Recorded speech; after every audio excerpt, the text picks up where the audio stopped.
నేనిప్పుడేమన్నానని నీకంత కోపం వచ్చింది?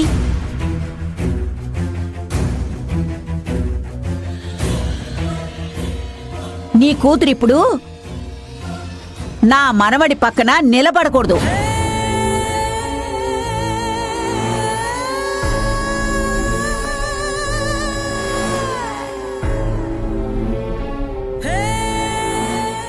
అందుకే పక్కకు పొమ్మన్నాను.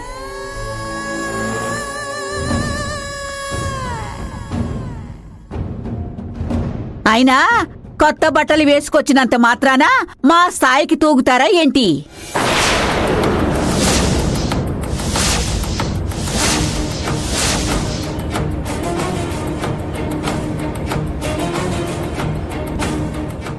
పక్కన నిలబడే అర్హత వచ్చేస్తుందా?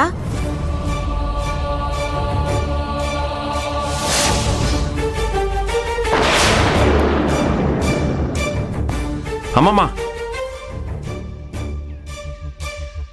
ఇంటికొచ్చిన వాళ్ళతో మర్యాదగా మాట్లాడడం నేర్చుకో. కుదరకపోతే సైలెంట్గా ఉండు. అంతేగాని ఇలా చులకనగా మాట్లాడితే అస్సలు ఊరుకోను. స్థాయిని బట్టే పూజకు పిలిచేవాళ్ళైతే మీ స్థాయికి తగ్గ వాళ్ళని పిలుచుకోవాల్సింది. మమ్మల్ని ఎందుకు పిలిచారు? ఇలా ఎందుకు అవమానిస్తున్నారు? పూజమా, వెళ్దాం పద. ఆగండి.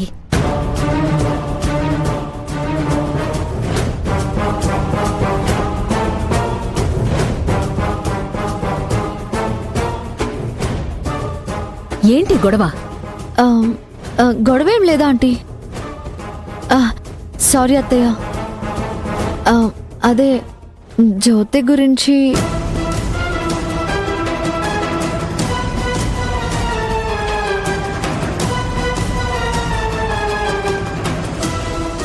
జ్యోతి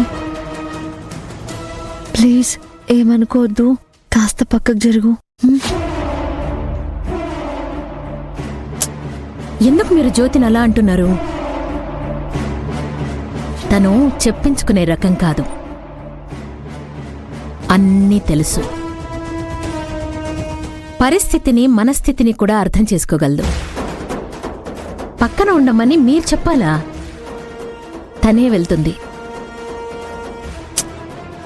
అయినా నువ్వేంటమ్మా, నా కొడుకుని కోడల్ని కుడికాలు పెట్టించి లోపలికి తీసుకురావడానికి ఎందుకింత హంగామా చేస్తున్నావు?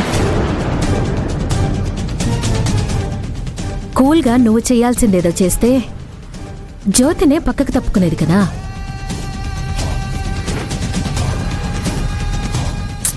మంగా, త్వరగా హారతి తీసుకురా.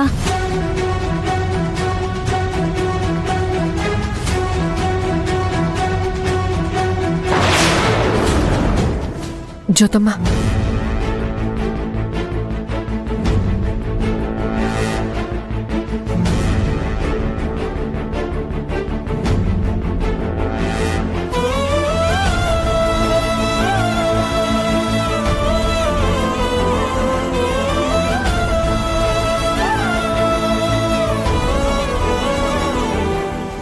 ఇరుగు దిష్టి, పొరుగు దిష్టి, ఇంట్లో వాళ్ళ దిష్టి, అందరి దిష్టి పోవాలి.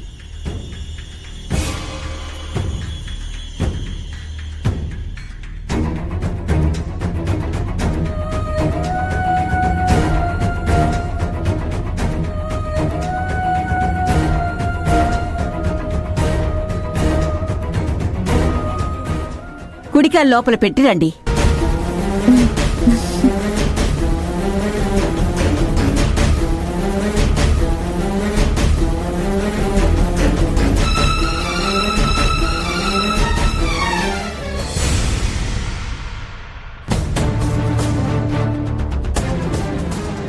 వైజాగ్లోని మీ అనాథాశ్రమానికి కాల్ చేస్తే డీటెయిల్స్ కోసం ఈ ఆఫీస్ అడ్రస్ ఇచ్చారు.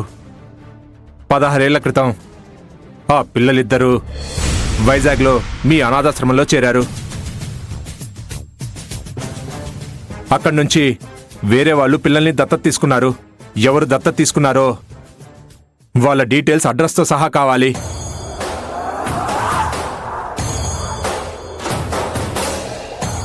అలా డీటెయిల్స్ చెప్పకూడదు సార్.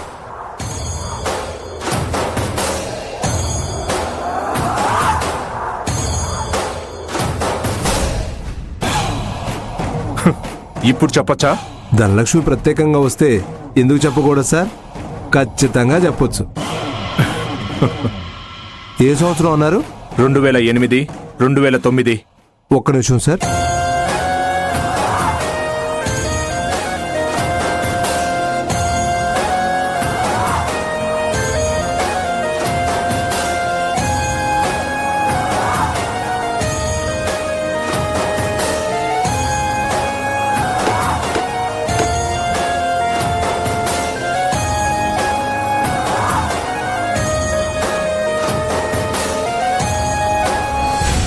పేర్లే ఉన్నారు సార్?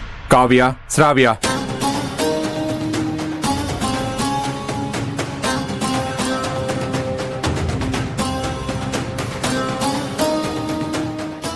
డీటెయిల్స్ దొరికాయి సార్. పేపర్లో రాసివు. అలాగే సార్.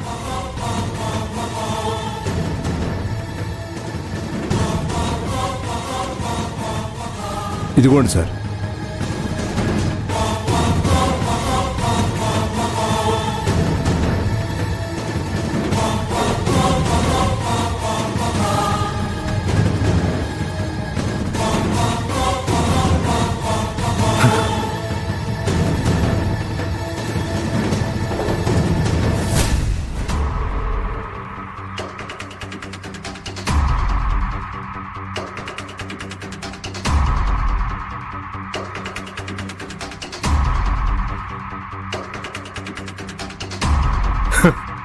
ధనలక్ష్మి రికమెండ్ చేసింది కదా అని అచ్చాసకపోతే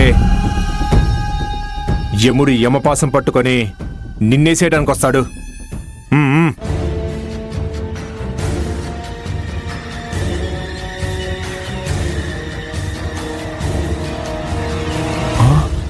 ఎంత మోసం! అమ్మా, అందరూ వచ్చినట్టే కదా? అందరూ వచ్చేసినట్టే పంతులు గారు. జ్యోతి, ఇంతకీ ఈ అబ్బాయి ఎవరు? మా బుజ్జమ్మ కాబోయే భర్త. కారు కూడా ఉంది, అందులోనే వచ్చాం.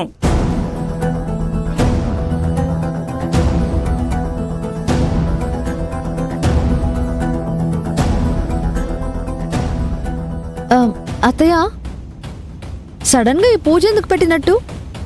నా భర్త నాకు దూరం అయిపోయి 18 ఏళ్ళు అయిపోయింది శ్రావ్య.